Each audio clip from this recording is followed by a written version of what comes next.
time now for Aging in Style with Vitale Wealth Management. Joining us now is President and Owner Joe Vitale. We appreciate you being here to join us, and also want to remind everyone you can sign up to get Joe's newsletter, Financial Vitals, all the latest in market trends, a lot of helpful information and financial news.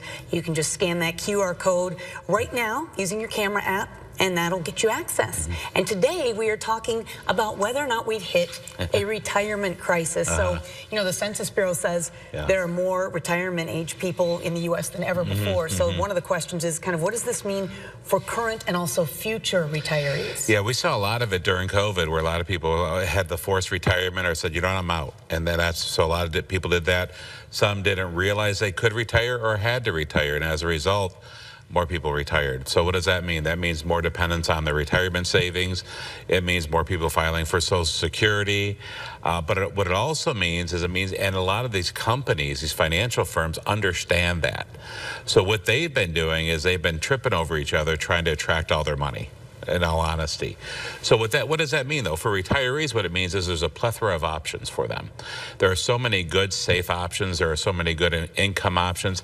And that's the biggest thing, because a lot of the retirees don't have defined benefit programs. The pensions are gone. Some people still have them if they've been at their job for a long time, right? So pensions are still out there. But for a lot of people, they need that pension.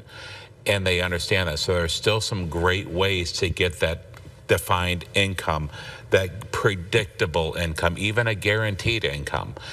And because interest rates are higher for longer, that's the one thing. Borrowing is not fun right now because the interest rates are so high, right? However, if you want to get a good payout, a good income stream, they've almost never been higher. So it's a great way where you can convert income or assets to income at one of the highest payouts we've ever seen. So that's the one thing to take advantage of. Well, this impacts so many people. There are more than 60 million people today receiving Social Security. Now, we should talk about the depletion of the Social Security Trust Fund. What does this mean for our future? It's a little scary, and we've known this for years. And unfortunately, too many kids are sitting on the sideline not working. And I have at 56 years old. I'm like, come on, get to work, kids. I paid my share in. You guys got to pay yours in. So that's hopefully what we see, because yes, we're looking at a 10-year window where we'll be technically depleted in 10 years' time. Unfortunately, we've seen it misused, we've seen misappropriations, but with everything that's going on, I'm optimistic it's not going to go anywhere. I mean, they're not going to let it go anywhere. It's going to be there, but how's it going to be paid for now? We have to see more kids coming to work and more people working into it. There's also going to be, I'm wondering how it's going to be, you know, how we have the minimum age of 62 to get Social Security, and most full retirement age is 67. So I'm wondering if we're going to start to see that be pushed back a little bit, you know, from 62 maybe to 64. I don't know. This is speculation right now. But what that means is, with that in mind, I believe it's going to be there. But I also believe that we shouldn't also just rely on Social Security. We should, especially for the younger people, the writing's on the wall. You've got to work and make sure that you've got some money for your retirement. So don't rely on Social Security. I've always talked to my clients, especially 35 years ago when I was starting, I said, if it's going to be there, it's a bonus. Let's try to just plan on it not being there, and we'll be happy if it is there. Let's work on our own and make sure we got our own retirement. Interesting.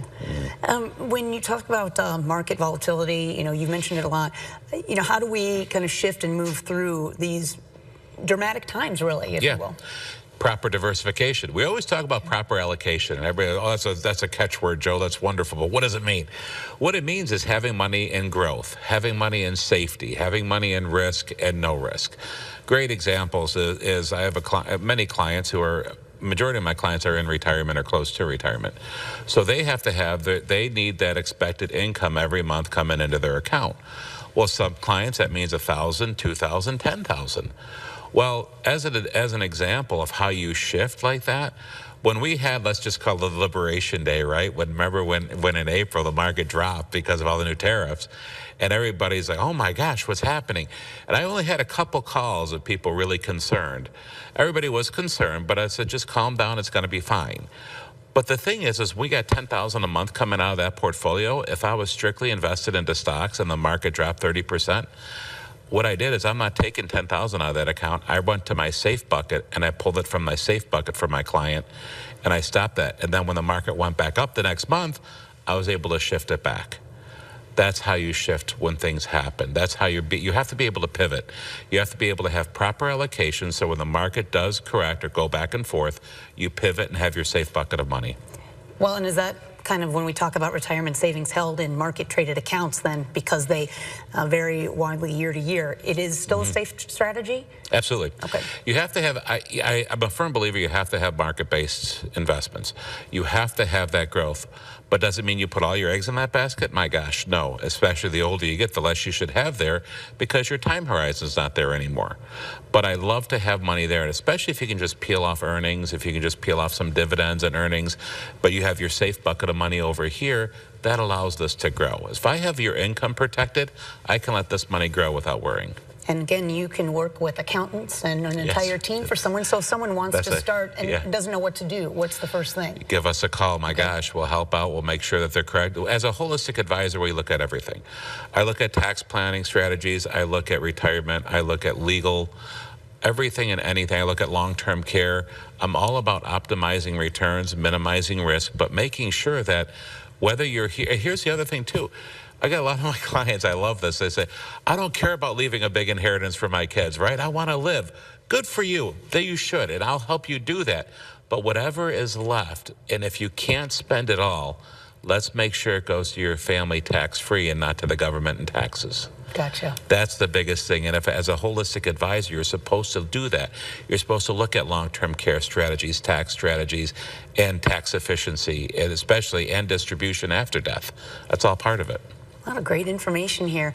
I want to remind you one more time, go and sign up to get those market updates and more through his newsletter, Financial Vitals. And if you want more information too, and you can reach out to him, just go to Aging in Style. It's a page on WNEM.com, and you'll get all that information there. Thanks for being here. Thanks, Chris.